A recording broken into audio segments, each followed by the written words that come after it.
So I'm standing in front of an ATM that gives you SIM cards. The first time I saw this was actually in China, and I didn't expect them to have a US one. So most of these SIM cards cost only 50 kwai.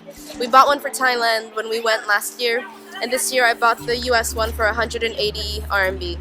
That is around $25. This supposedly has 4G.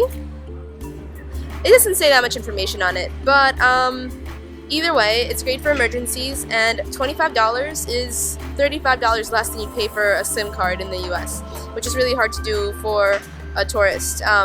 Last time I went to New York, I spent quite a lot of money, I think more than $60, just to have some Wi-Fi, just to have some 4G, and to be able to make emergency calls. Even if this SIM card isn't that great and doesn't offer too much 4G, I still want to have it just in case there's an emergency, I need to call someone.